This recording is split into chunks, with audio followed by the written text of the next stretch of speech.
Welcome to Study in Academy channel.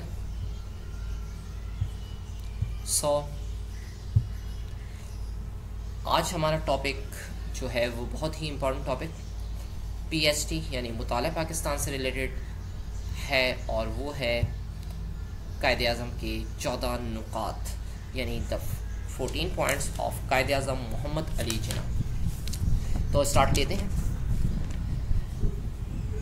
14 नुकात जिन्ना के। Nehru report की गैर मुनसिफाना तजावीज़ मुसलमानों के जायज़ मुतालबात को भी तस्लीम नहीं कर रही थी।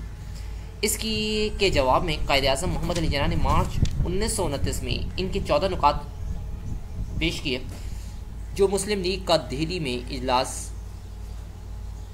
जब मुस्लिम लीग का दिल्ली में इजलास मुनक्किद हुआ, इस वक्त मुस्लिम लीग के दूसरे डेरे शफीक ग्रुप ने भी इन 14 नुकात की तायीद की। इस तरह मुस्लिम लीग के दोनों डेरे दोबारा मुत्तहिद हो गए। ये 14 नुकात हस्ब ज़ेल हैं। नुकात नंबर 1, आइंदा दस्तूर विफाकी तर्ज का होगा।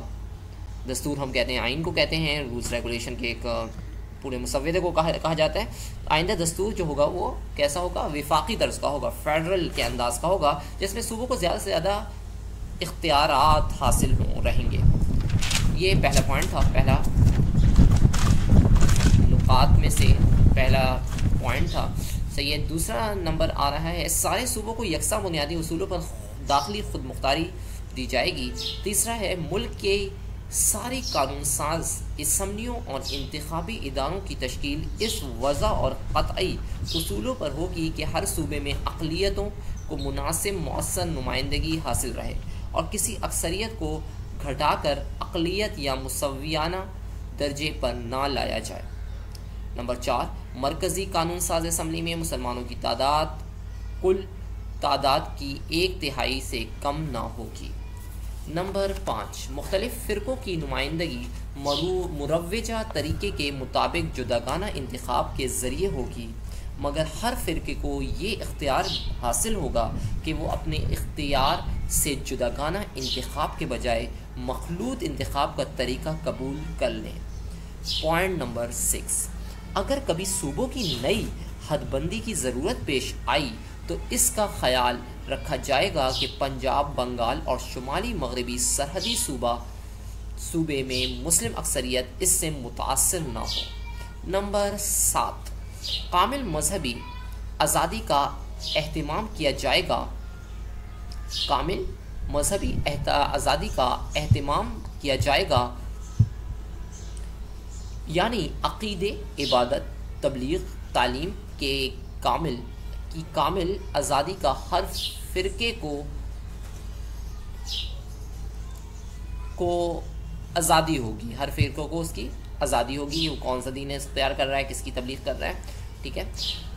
पॉइंट नंबर 8, कोई मुसव्वदा कानून या कोई इसका जुज़ कोई कानून साजी असम्बली या इंतखाबी इदारा पास न कर सकेगा अगर किसी फ़िरक़े के नुमाइंदों की 3/4 तादाद ये कहकर इसे रोके कि इस कानून या जुज़्वे कानून से इसके फ़िरक़े के मफाद को नुकसान पहुँच सकता है, तो वो उसे रोके तो उसके इख्तियार होगा। पॉइंट नंबर 9, सिंध को मुंबई यानी बम्बई पर प्रेसिडेंसी से अलहदा कर दिया जाएगा, यानी कि सिंध को बम्बई के साथ मिला दिया गया था, बीच में समंदर मौजूद था, लेकिन उससे सिंध को बम्बई से अलग कर दिया जाएगा। पॉइंट नंबर 10, दस्तूर में इसका लिहाज रखा जाएगा कि मुसलमानों को भी दूसरे हिंदुस्तानियों की तरह सरकारी मुलाजमत और ख़ुद इख्तियार इदारों की मुलाजमत में इनकी सलाहियत और काबिलियत के एतबार से मुनासिब हिस्सा मिले। सवाल नंबर 11, शुमाली मगरबी सरहदी सूबा और बलूचिस्तान में वैसे ही इस्तिलाहात नाफिज किए जाएंगे जैसे हिंदुस्तान के दूसरे सूबों में नाफिज हैं। पॉइंट नंबर 12, दस्तूर मुसलमानों की तहजीब के तहफ़्फ़ुज़, इनकी तालीमी तरक्की, ज़ुबान, मज़हब, शख्सी कवानीन और खैराती इदारों के तहफ़्फ़ुज़ सूबाई हुकूमतों और दीगर इदारों से दी जाने वाली इमदाद में इनके लिए मुनासिब हिस्से की ज़मानत दी जाएगी। पॉइंट नंबर 13, کوئی صوبائی اور مرکزی وزارت ایسی قائم نہ کی جائے گی جس میں کم از کم 1/3 مسلمان شریک نہ ہوں۔